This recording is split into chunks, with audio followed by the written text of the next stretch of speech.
নমস্কার, সবাইকে স্বাগত। আজকের রেসিপি ডিমের কারি। গ্যাসে একটি পাত্র বসিয়েছি। পাত্রতে ডিমগুলোকে আমি সেদ্ধ করে নেব ভালোভাবে।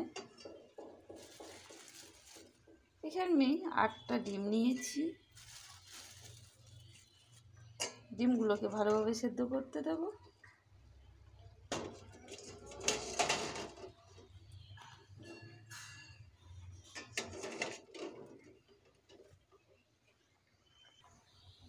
ডিমগুলোতে আমি সামান্য পরিমাণ লবণ দেব, তাহলে ডিমগুলো তাড়াতাড়ি সেদ্ধ হয়ে যাবে। ডিমগুলো ভালোভাবে সেদ্ধ হয়ে গেছে। দেখুন ডিমগুলো ফেটে গেছে। এবারে নামিয়ে নেব। ডিমগুলো ঠান্ডা জল দিয়ে ধুয়ে নিয়েছি। উষ্ণ গরম আছে। উষ্ণ গরম থাকতে ডিমগুলো ছুলে নেব, তা ছুলতে সুবিধা হবে। ডিমগুলোকে ভালোভাবে ছুলে এভাবে কেটে নিয়েছি। এবারে দিয়ে দেব পরিমাণ মতো হলুদ গুঁড়ো,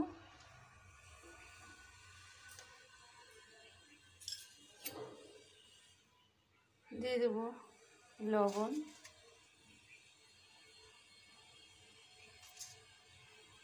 ডিমগুলোকে ভালোভাবে মেখে নেব। গ্যাসে কড়াই বসিয়েছি। কড়াইয়ে আগে থেকেই একটুখানি তেল ছিল, আর একটু তেল দেব।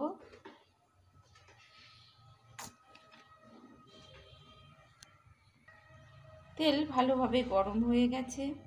দিয়ে দেব সামান্য পরিমাণ হলুদ গুঁড়ো,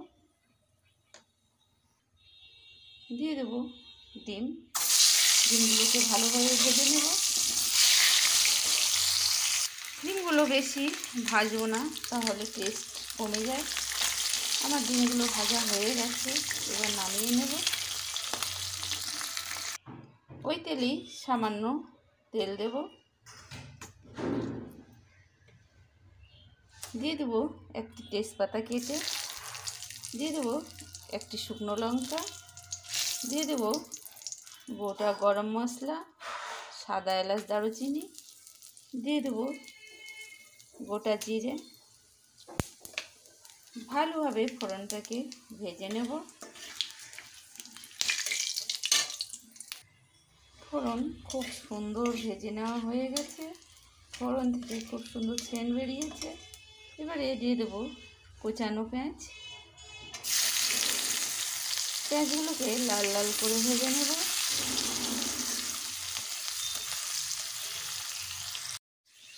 পেঁয়াজগুলো বেশ লাল লাল করে ভেজে নিয়েছি। দেখুন লাল লাল হয়েছে। এবারে দিয়ে দেব আদা, রসুন, কাঁচা লঙ্কা বাটা।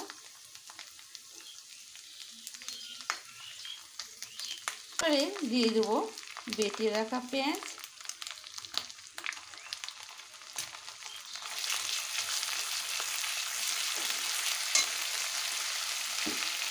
এবারে দিয়ে দেব শুকনো লঙ্কা, জিরে বাটা। খুব সামান্য পরিমাণ জিরে দিয়েছি। ভালোভাবে কষে নেব। দিয়ে দেব স্বাদ মতো লবণ, দিয়ে দেব পরিমাণ মতো হলুদ গুঁড়ো,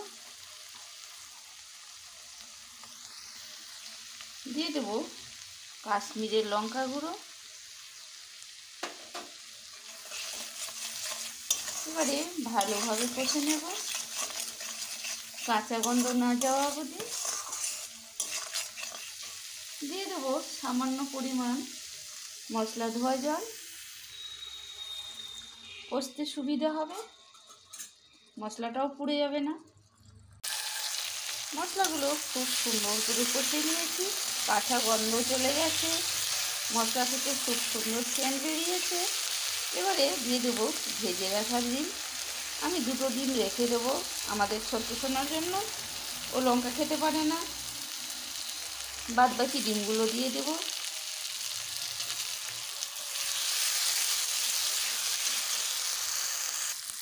দিয়ে দেবো সামান্য পরিমাণ জল।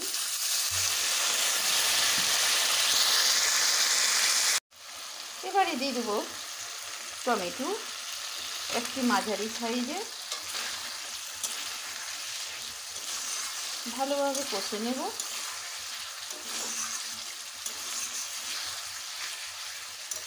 এরকম ডিমের কারি সাধারণত আমরা রেস্টুরেন্টে, হোটেলে খেয়ে থাকি। বাড়িতে বানিয়ে এভাবে খেয়ে দেখবেন, দুর্দান্ত টেস্ট হয়।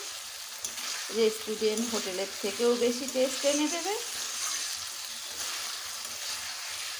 আমি যেভাবে টিপসগুলো দিয়েছি ওইভাবেই মেনে রান্না করে নেবেন, দেখবেন একদম পারফেক্ট টেস্ট এসে গেছে। এবারে ডিম মশলা ভালোভাবে কষে নিয়েছি। এবারে দিয়ে দেবো সামান্য পরিমাণ জল, বেশি জল দেব না যেহেতু ডিমের কারি। এবারে দিয়ে দেব সামান্য পরিমাণ মিট মশলা গুঁড়ো।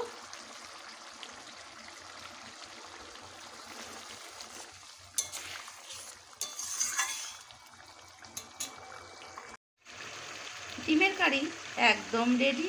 এবারে নামিয়ে নেব। আমার রান্না যদি ভালো লেগে থাকে লাইক, কমেন্ট, শেয়ার করতে ভুলবেন না।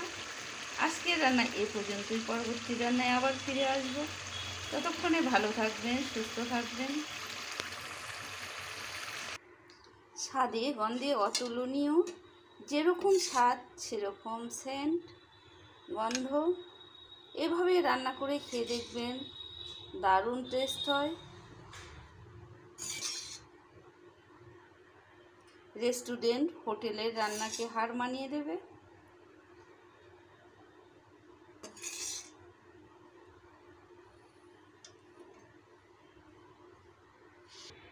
দুর্দান্ত কালার হয়েছে, দেখুন কত সুন্দর।